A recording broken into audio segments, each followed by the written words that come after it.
Thanks for staying. It's now time for the news. 2 persons have been found dead with 3 others missing following a communal clash at Kujeri in the West District of the Upper West region. The clashes occurred between some members of the Samuni clan and over 300 armed men from Kujeri and adjoining communities. The dead bodies were found in a semi-decomposed state and replete with several machete wounds in shallow graves. Join News's Upper West Regional Correspondent Rafiq Salam reports that no arrests have been made. According to spokesperson of the Samune clan, Alhaji Abu-Baidoo occurred last Sunday when they sent 27 young men to their kraal at the Bise enclave in the West District to inspect their cattle and also cede portions of their lands to persons who wish to go into farming this season. They were allegedly attacked by over 300 men, resulting in 2 deaths and 3 persons missing. Little did we know there were a group of people armed, ready to attack, and they actually attacked us. In the process, the 27 people who went, only 23 returned. So we have been trying to locate the others. Only yesterday we managed to locate 2 dead bodies, semi-decomposed. But we are still going today to launch another search, whether we will get the other 2. That is, and then to see how we can bury the decomposed or semi-decomposed bodies of the 2 that were found yesterday. And so that means that there was some kind of a disagreement over the lands? Sure. There are people we know people from Sankana who are settled at Kujeri. Originally they came from Sankana to settle there. And over the years they have now tend to call themselves the landowners. The 2 semi-decomposed bodies has been identified as Baba Inusa, alias Dragon, and Seydou Salifu. Alhaji Sufyan suspected that the deadly and cowardly act may have been committed by settler communities around Kujeri. They were gathered from principally Kujeri and all the surrounding villages that are settlers but now want to be landowners, including Bairi, Yaro, and so many other places that for now, for some special reasons, we have to lie low with some of the names. He acknowledged the support given to them by the police, but will want them to be more professional and unbiased in the discharge of their duties. There's a biased view that VC now send people to go and attack some people. That is a very biased view, and we don't know the source of it, and that is what is circulating. And that seems to be the basis of action of some of the people. But I don't know whether their view has since changed, because they have been to the site. They have been to the crime scene, and they have seen the magnitude of the problem. And I wonder if somebody will send 27 people to go and face 350 well-armed men. I don't know the circumstances under which somebody will send 27 people to go and face a whole army of 350 well-armed people. So you are seeking for justice? Sure. And we will push for justice until justice is done. Since the incident happened last Sunday, no arrest has so far been made by the police. Our information that we are pulling on indicates that 6 or 7 cartridges were retrieved from the scene of the incident. The police for now says they have been able to bring the situation under control. Reporting for Joy News, Rafiq Salam. Wow. Let's move on to some other stories now. And managers of Ghana Gas say the maintenance work at its Itiapo processing plant will soon be completed. For some days now, some households have had to endure 5 hours of power outage due to the deficit caused by the maintenance works. General Manager in charge of operations, Robert Lati, says there will be a more efficient service once the maintenance works are done. Currently, Ghana Gas, as a company in the oil and gas sector, especially when it comes to gas, we are always mindful about safety of our facility, safe workplace, integrity of our equipment and facilities, and as well as efficiency of whatever we do. As part of all this, we do shut down periodically when there's a need of any safety critical matters on the facility.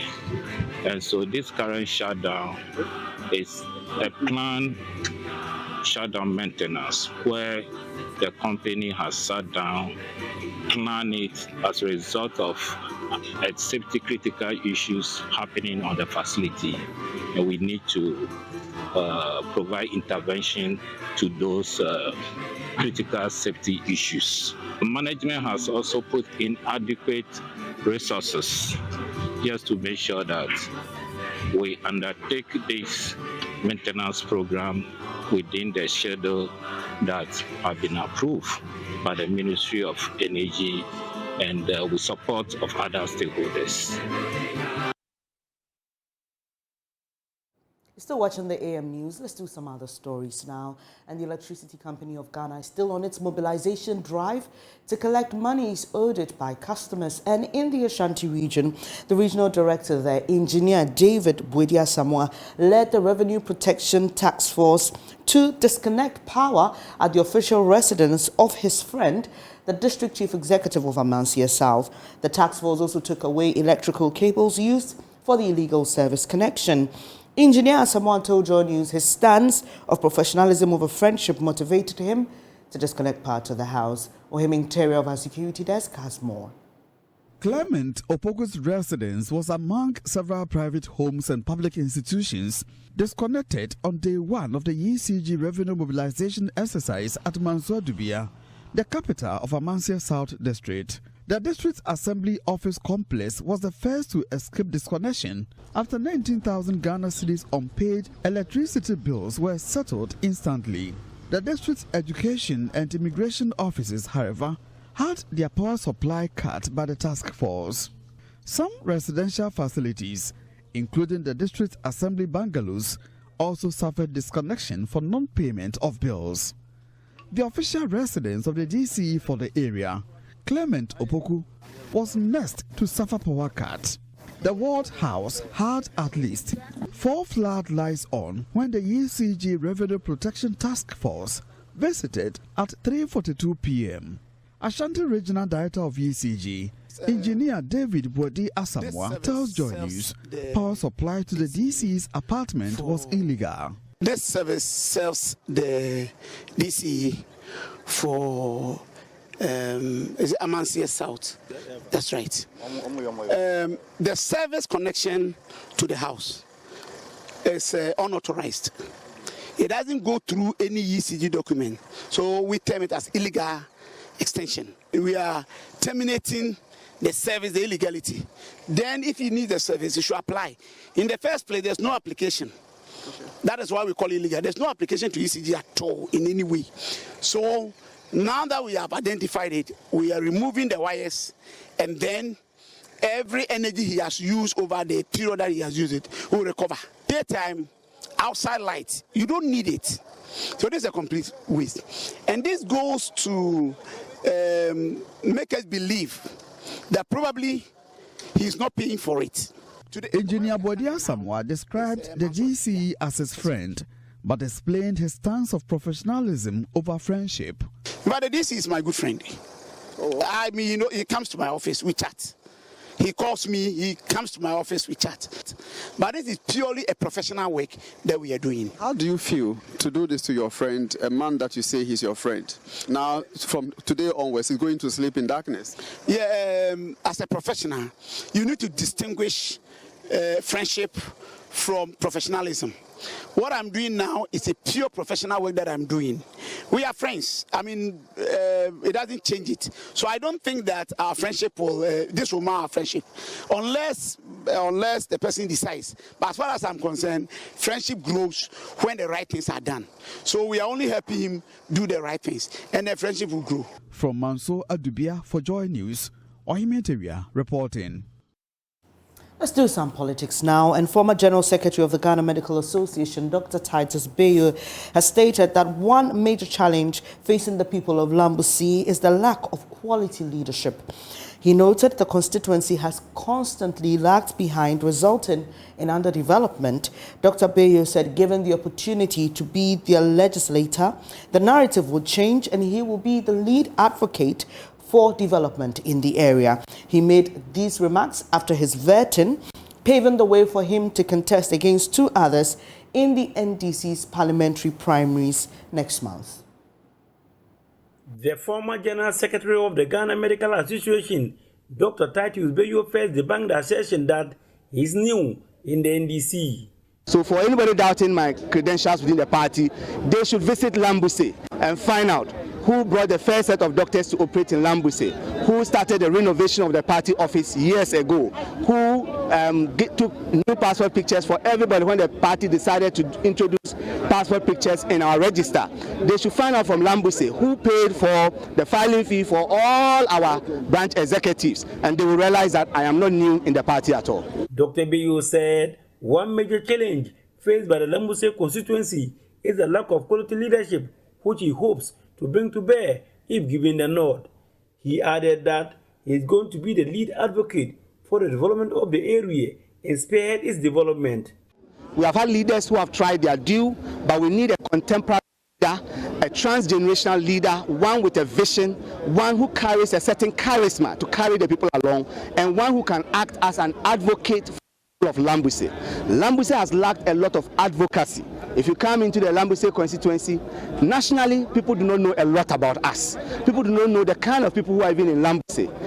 People ask me, what are the tribes in Lambusii? Lambusii, we have Sisala, we have Dagari, we have Mochi people, we have Wala people. It's a mix of people in Lambusii, but no one knows all this about us. So lacking in Lambusii is advocacy, and then the type of leadership that will project the image of the place to attract the needed development. To achieve that, he has to first beat former member of parliament for the constituency, Edward Waladere, who has also filed to contest the primaries. There's nobody in Lambusii constituency who cannot, or who probably will say, Eddie, for this area have not done anything. We have 77 polling stations and communities. I can bet you, go to every community, you will see a project there. For the 8 years, I have drilled and installed existing boreholes, 132. Edward Derry is largely blamed for the party ceding the parliamentary seat to the MPP, a blame he has strenuously denied. If you talk about human relations, I will not disagree with you. It depends on how you look at me, or probably how you want to associate with me. And you know, for MPs or public servants, you know, there are very petty issues people can take against you. I have learned a lesson, and I'm going to do it better. I'm more united with my people than before. All those who campaign against me, today we are working together, and I can assure you, I'll do it better.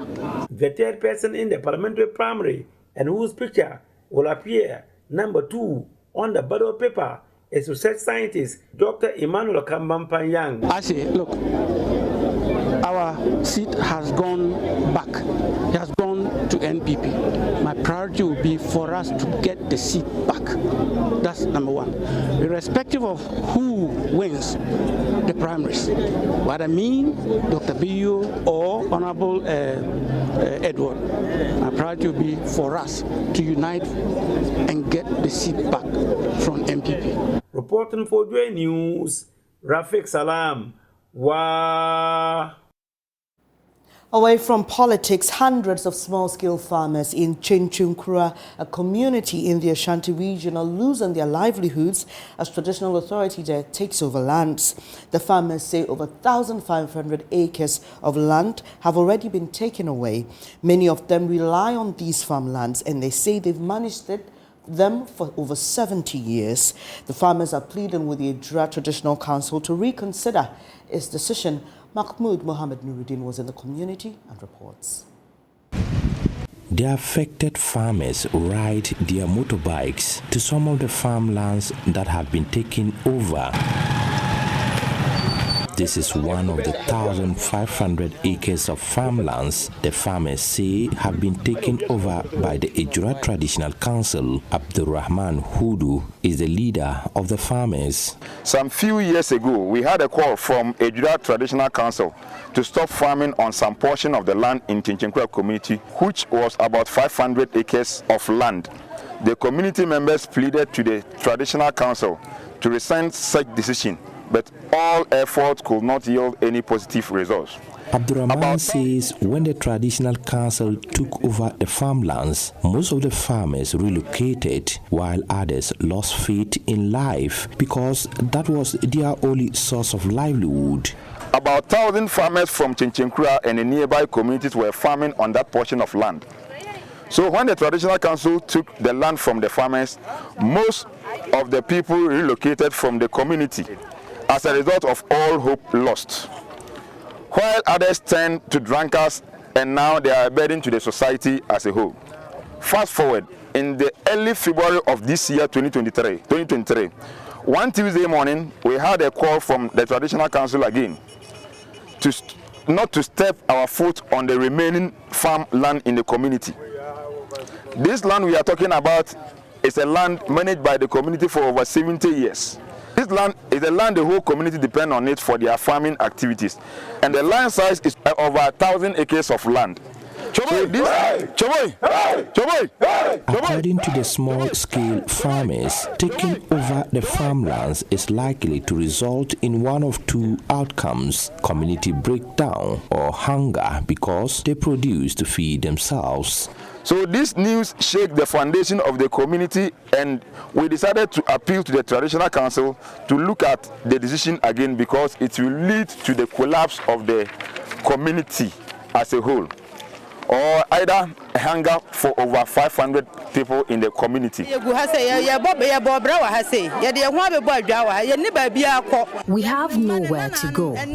I have about 7 children, but they have taken over my 2-acre farm. That is why we are hoping the chiefs will do something about it.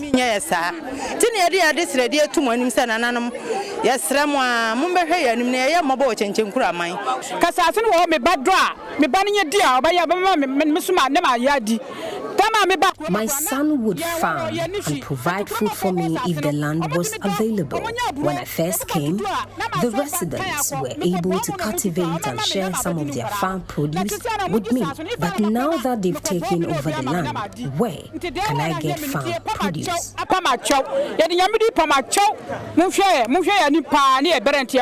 If somebody's the Member of Parliament for Ejura Dumasi, Mohammed Bawa Brema, says while the Traditional Council has power over the lands, they should reconsider their decision.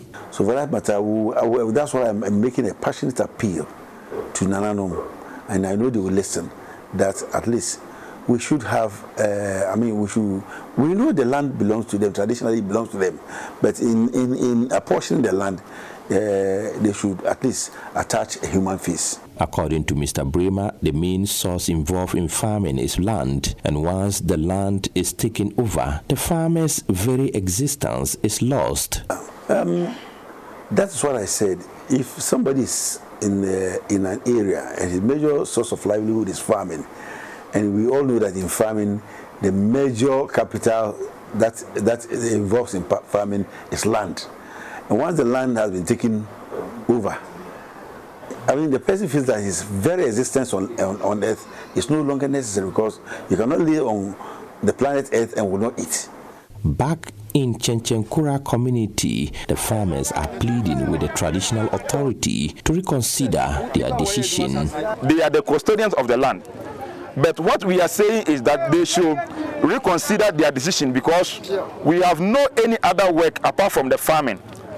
And we don't have any land apart from this particular land we are talking about. We are using this medium to appeal to Asante Maura Otumfo Osei II to come to our aid so we will have land to farm on it. Efforts to speak to the Traditional Council have not been successful. A report by Mohammed Nuruddin. Now, 16-year-old Kwame Lawson needs urgent surgery due to brain a collection of fluid in his brain, I beg your pardon. Now, the condition has weakened his body, causing him to be bedridden. Doctors say delayed treatment could lead to his death. But Lawson doesn't have any money for the surgery. There's more in this report. Kwame Lawson has been bedridden after the growing abscess in the brain. He has been on admission at the Communal Teaching Hospital for weeks, but his family is unable to settle his surgical costs. The rising financial burden has left the family worried. Akwesi Lawson is an elder brother who has been taking care of Kwame. 1 month ago, I say, was coming out of fear, to your fear, how should I say, like in a body, in we are the assassin say be cra like a quadrubin, you know. The Munsana and Tessa, nay, be been a person, a home, tea. I didn't see This started 1 month ago when he was in school. He complained of discomfort, but we thought he was feeling lazy. Suddenly, we realized a growing boil. We sent him somewhere for herbal medication, but nothing worked out. Then we came to the Communal Teaching Hospital. Everything we do does not succeed. We plead for help.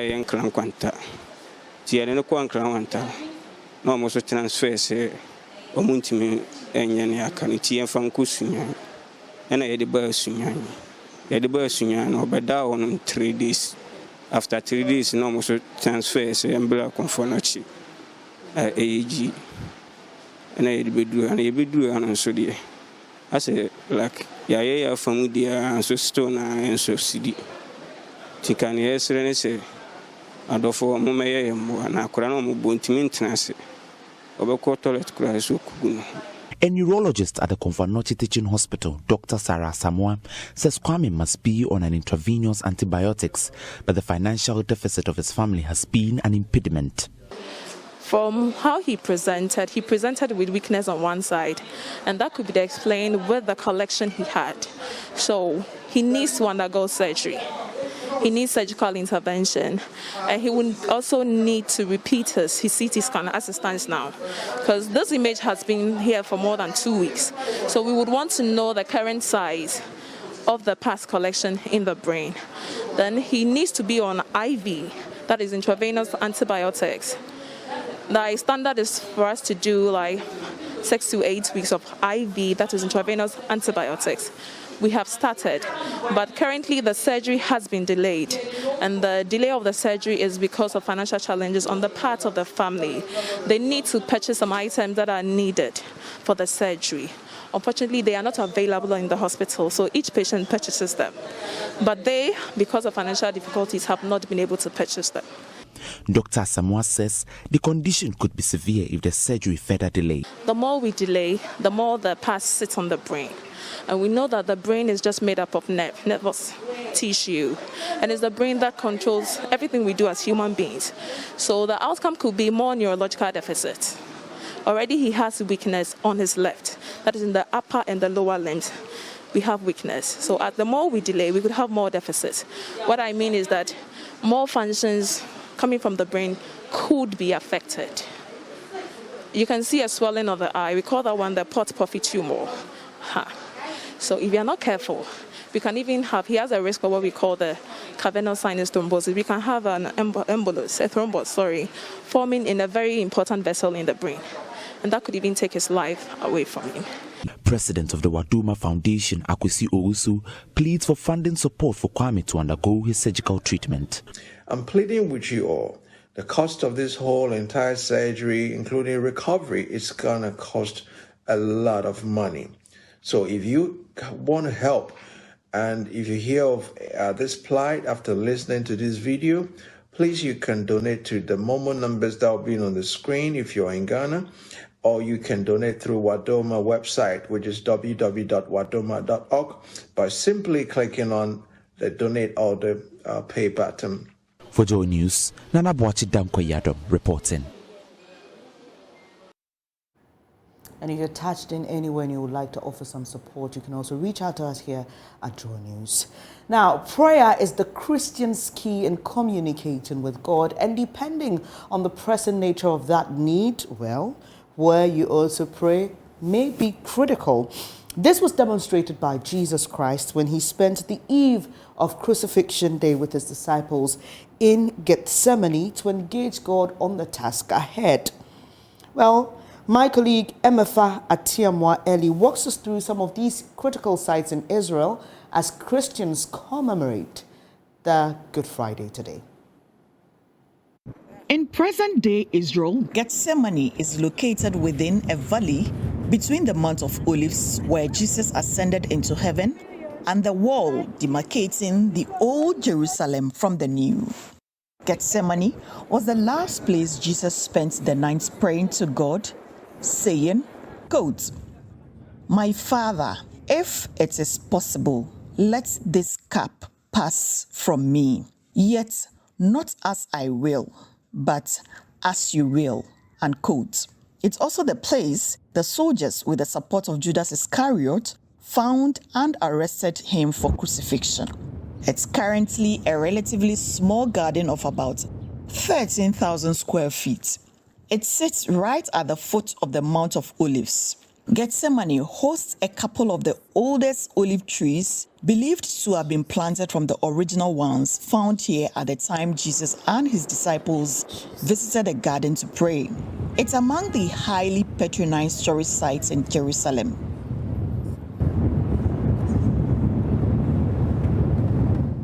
Just beside the garden is a temple for obvious reasons, like the many other holy sites.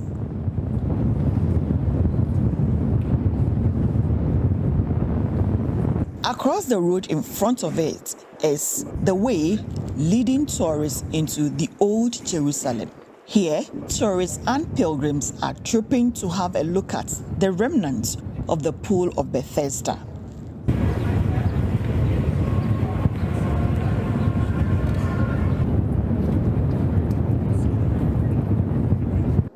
The remains of the ancient architectural design gives the impression the area was once an intricate complex and a large temple within which the pool is situated.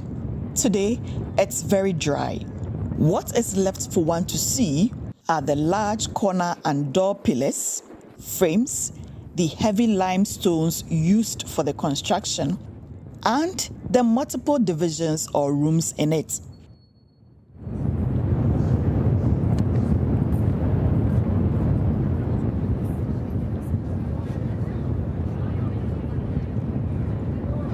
The Western Wall, also known as the Wailing Wall, is considered the most holy site in Jerusalem. All three major religions in Israel ascribe highly to its religious significance. Jews, Muslims, and Christians here believe the Western Wall to be the remains of the larger retaining wall of the hill of the Temple Mount.